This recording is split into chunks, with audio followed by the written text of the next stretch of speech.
नमो नमः सच्चिदानन्दरूपाय विश्वोत्पत्त्यादिहेतवे तापत्रयविनाशाय श्रीकृष्णाय वयं नुमः। चिदाकाश ध्यान चैनल में आपका स्वागत है। और आज एक प्रश्न लेते हैं। एक मित्र ने पूछा है, ध्यान, सांस या अनहद नाद कौन सी विधि उत्तम है? मुझे अनहद नाद हर पल सुनाई देता लगता शंख की आवाज़ तरह क्या अनहद नाद मात्र सुनने से ध्यान घटित होता है? कृपा करके बताइए। मित्र ने जो पूछा है तो उनको अनहद नाद हर पल सुनाई देता है और लगता है कि शंख की आवाज़ है। तो अभी आपने तो शंख की आवाज़ तो सुनी होगी, ऐसा उनको हर पल सुनाई देता है। अभी ये जो नाद है तो आपको क्या है कि जैसे आप ध्यान करेंगे तो ध्यान में नाद सुनाई देता है। हर पल नाद सुनाई देने का मतलब क्या है कि वो ध्यान नहीं है, ऐसे समझ लो। तो अभी ये मित्र ने ऐसे बताया कि श्वास पे ध्यान दे या नाद पे ध्यान दे। तो अपने जो ऋषि मुनियों ने बहुत कुछ बताया है, उसमें पहला जैसे है शब्द का अवलंबन लेना, शब्दानु अवलंबन। फिर जैसे मैं राम राम राम राम ओम नमः जो बोल रहा हूँ वो शब्द का अवलंबन ले रहा हूँ, और उसको संस्कृत में आलंबन बोलते हैं। फिर जैसे मैं दृश्य, जैसे भगवान की आंखें बंद करके मूर्ति को देखता हूँ तो दृश्य का अवलंबन ले रहा हूँ, उसको संस्कृत में बोलेंगे दृश्यावलंबन। फिर जैसे मैं नाद, जैसे आवाज़ पे ध्यान दे रहा हूँ, आंखें बंद करके जैसे कोई आवाज़ आ रही है उस पर ध्यान दे रहा हूँ, तो वो नादावलंबन होते हैं। नाद का अवलंबन लेते हैं, आलंबन संस्कृत में बोलते हैं।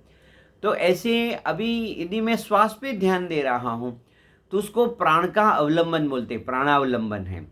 तो अभी क्या होता है कि आपको जो अच्छा लगे वो अवलंबन लीजिए, और दोनों ही रास्ता है वो प्रभु की ओर ले जाता है। तो आपका जो अस्तित्व है उसमें शब्द, स्पर्श, रूप, रस और गंध है। ऐसा तो 5 आपकी ज्ञानेंद्रिय है और 5 कर्मेंद्रिय है।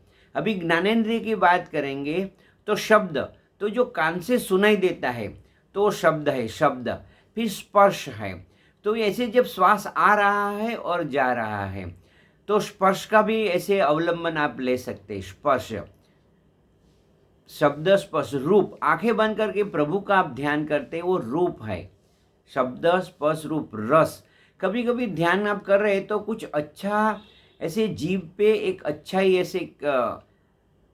ऐसे आपको एक अंदर से एक स्वाद निकलता है, तो वो भी अच्छा है। और फिर दिव्य सुगंध में आपका ध्यान, जैसे कोई लोग ध्यान करते हैं उनको सुगंध सुगंध ऐसे दिव्य गंध संस्कृत में बोलेंगे। तो आप देख, ऐसे यदि आपको कोई प्रश्न है तो दोनों अच्छे हैं, ऐसा उत्तम तो दोनों है, मगर आपको कौन से किस में रुचि है, इसलिए आप ध्यान कीजिए।